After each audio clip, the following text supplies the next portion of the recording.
never slow up, no I don't take shit. I got no love for the fakeness. If you wanna play tough and wanna hate this, I'll always show up. I don't ever slow up, no I don't take shit. Welcome back to my channel, Digital Edu. If you wanna play tough and wanna hate this, I'll always show up and make a statement. I don't ever slow up, no I don't take shit. I got no love for the fakeness. If you wanna play tough and wanna hate this, I'll always show up and make a statement. Everything I do so instinctive and so passionate. Every word I move so descriptive like an adjective. I got a vendetta against people who patented being negative. Assalamualaikum warahmatullahi wabarakatuh. Salam sejahtera untuk kita semuanya. Jumpa lagi dengan Digital Edu. Kabar kali ini dari Kemenpan RB bahwa naskah soal seleksi kompetensi P3K sudah rampung dan Panselnas siap kawal setiap tahapannya. Simak hingga akhir videonya. Tapi sebelum kita lanjut, tekan dulu like, subscribe, dan nyalakan lonceng notifikasi agar selalu update info-info terbaru dari Digital Edu, dan jangan lupa share. Panitia Seleksi Nasional atau Panselnas Pengadaan Aparatur Sipil Negara tahun 2022 telah menerima naskah soal seleksi kompetensi manajerial, sosial kultural, dan wawancara pegawai pemerintah dengan perjanjian kerja atau P3K. Pada saat yang bersamaan juga dilakukan penyerahan naskah soal seleksi kompetensi teknis jabatan fungsional dosen.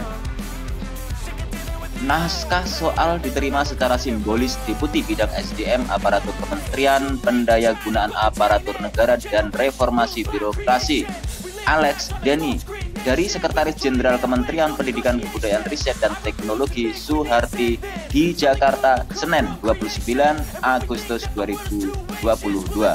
Dalam hal ini, Kemendikbudristek tidak hanya bertindak sebagai bagian dari Panselnas, tetapi juga sebagai instansi pembina jabatan fungsional dosen. Alex yang mewakili Panselnas mengungkapkan di dalam pengadaan ASN, Panselnas selalu berkontemplasi demi perbaikan pengadaan ASN dan transformasi SDM aparatur secara menyeluruh. Panselnas terbuka terhadap berbagai masukan agar transformasi SDM aparatur ini tidak dicederai oleh kejadian yang tidak diharapkan, ujar Alex. Naskah soal yang telah diserahkan akan digunakan dalam seleksi kompetensi P3K tahun 2022. Seleksi kompetensi ini dilakukan untuk menilai kesesuaian kompetensi manajerial, kompetensi teknis, dan kompetensi sosial kultural yang dimiliki oleh pelamar dengan standar kompetensi jabatan calon pelamar. Naskah soal diserahkan dalam bentuk dokumen digital terenskripsi untuk mencegah kebocoran data. Hal ini juga demi menjamin transparansi, objektivitas, dan akuntabilitas dalam setiap tahapannya. Tim Panselnas yang terdiri dari Kementerian Pan-RB, BSSN, BPKP, BRIN, dan BKN ikut terlibat dalam pengawasan dan pengamanan kegiatan penyusunan dan transfer naskah soal seleksi P3K. Alex yang merupakan sekretaris tim pengarah Panselnas pengadaan CASN tahun 2022 menyampaikan apresiasinya kepada Kemendikbudristek yang telah mengkoordinasikan penyusunan naskah soal seleksi kompetensi dan wawancara P3K serta naskah soal seleksi kompetensi teknis P3K untuk jabatan fungsional dosen dengan baik.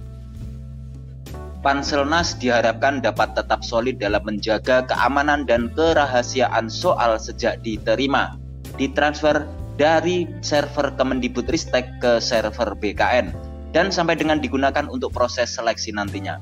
Mari kita kawal, kelola, serta manfaatkan dengan baik dan bertanggung jawab agar seluruh proses seleksi bisa berjalan dengan lancar, tandas Alex. Naskah soal seleksi kompetensi P3K dan P3K jabatan fungsional dosen yang disusun merupakan hasil evaluasi secara detail dari pelaksanaan seleksi tahun sebelumnya. Evaluasi yang dimaksud mulai dari tingkat kesulitan soal hingga distribusi aneka ragam dimensi sehingga dirumuskan penyesuaiannya. Kita memastikan soal-soal yang disusun benar-benar dikonstruksi secara lebih baik untuk penjaminan mutu, jelas Sekretaris Jenderal Kemendikbudristek Suharti. Suharti mengatakan Kemendikbudristek ingin memastikan kualitas pembelajaran di pendidikan formal maupun non-formal bisa dilakukan secara berkualitas dan penuh tanggung jawab moral. Salah satu caranya dengan memastikan dosen yang direkrut adalah SDM yang memiliki kompetensi, mumpuni, dan profesional. Semoga apa yang sudah disiapkan ini bisa membantu berkontribusi lebih baik lagi dalam penyiapan SDM di Indonesia. Kita semua berharap ASN di Indonesia tidak hanya menjadi pegawai negara, tetapi juga mampu menjadi agen pembaharu dan corong dari pemerintah. Pungkas Suharti. Bapak Ibu, artinya jika naskah soal seleksi P3K sudah rampung, ini menunjukkan tanda-tanda bahwa seleksi CPNS dan P3K untuk tahun 2022 tidak lama lagi akan dibuka. Nah, kemudian di sisi lain bahwa pemerintah sedang melakukan pendataan untuk memetakan dan mengetahui jumlah pegawai non-ASN di lingkungan instansi pemerintah, baik pusat maupun daerah. Setiap instansi pemerintah harus melakukan pendataan tenaga non-ASN paling lambat 30 September 2022. Deputi Bidang SDM Aparatur Kemenpan RB Alex Denny mengatakan, pendataan ini dilakukan agar adanya kesamaan persepsi terhadap penyelesaian tenaga non-ASN.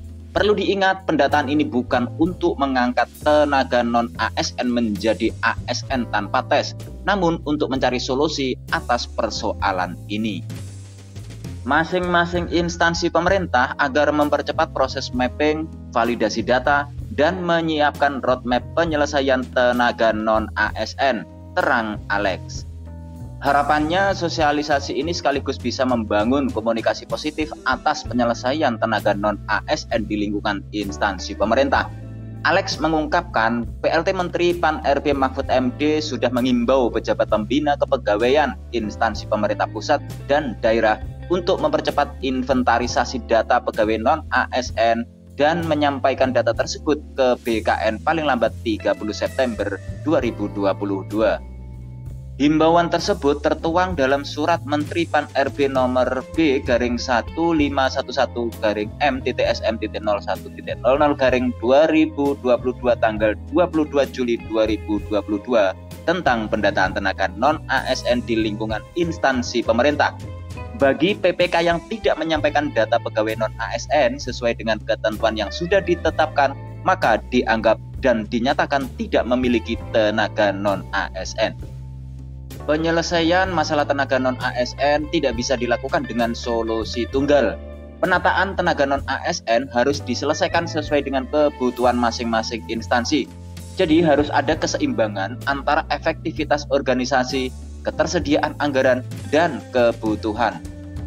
Setelah pemetaan ini utuh, akan disusun kebijakan untuk menyelesaikan permasalahan ini satu persatu sesuai kebutuhan formasi. Saat ini Kemenpan RB telah berkoordinasi dengan Kementerian Pendidikan, Kebudayaan, Riset, dan Teknologi terkait kebutuhan guru. Begitu juga dengan tenaga kesehatan, yang pendataan tenaga non-ASN telah dikoordinasikan dengan Kementerian Kesehatan. Alex menegaskan pemerintah akan menindak tegas oknum yang memanfaatkan momentum pendataan tenaga non-ASN untuk melakukan praktek percaloan atau KKN. Ia pun meminta para pejabat yang berwenang untuk menindak tegas ASN yang memperjualbelikan data tenaga non-ASN. Tenaga honorer yang dimintai uang atau jika mendengar informasi dengan iming-iming dimasukkan ke dalam database tenaga non-ASN, silahkan laporkan agar ditindak secara tegas. Di dalam menyampaikan data pegawai non-ASN, PPK harus menyertakan dan menandatangani surat pernyataan tanggung jawab mutlak atau SPTJM. Data pegawai non-ASN yang sudah diinventarisasi akan direkam menggunakan aplikasi pendataan non-ASN yang telah disiapkan BKN. Pada kesempatan tersebut, Deputi Bidang Sistem Informasi Kepegawaian BKN Suharmen menjelaskan bahwa instansi pemerintah bisa memasukkan data tenaga non-ASN pada laman pendataan non-asn.bkn.go.id yang telah disediakan oleh BKN. Instansi harus melakukan import data dan pengecekan data tenaga non-ASN. Sementara tenaga non-ASN harus membuat akun dan registrasi untuk melengkapi data mereka. Suharman menjelaskan, tujuan dibangunnya portal ini adalah agar tenaga non-ASN bisa konfirmasi keaktifan sebagai tenaga non-ASN. Mereka juga bisa melengkapi data atau memperbaiki data yang diinput oleh admin atau operator instansi. Tenaga non-ASN bisa memperbaiki daftar riwayatnya, sejak kapan dia menjadi tenaga non-ASN disertai bukti, sehingga kita bisa memetakan sudah berapa lama mereka menjadi tenaga non-ASN. Proses tersebut akan ditutup pada 30 September mendatang. Setiap instansi wajib mengumumkan daftar tenaga non-ASN yang masuk dalam pendataan pada kanal instansi masing-masing. Sedangkan tenaga non-ASN diarahkan untuk memeriksa pengumuman tersebut. Jika tidak terdata, maka dapat mengajukan usulan pendataan. Bagi instansi yang terdapat pegawai non-ASN dalam pengusulan pendataan pasca prafinalisasi, maka diberi silahkan bersurat kepada BKN untuk penambahan waktu. Pada 31 Oktober 2022, masing-masing instansi melakukan pengecekan terakhir dan melakukan finalisasi akhir yang menutup semua proses pendataan. Adanya mekanisme tambahan ini untuk memastikan bahwa adanya transparansi terhadap data yang disampaikan ke BKN. Ungkap.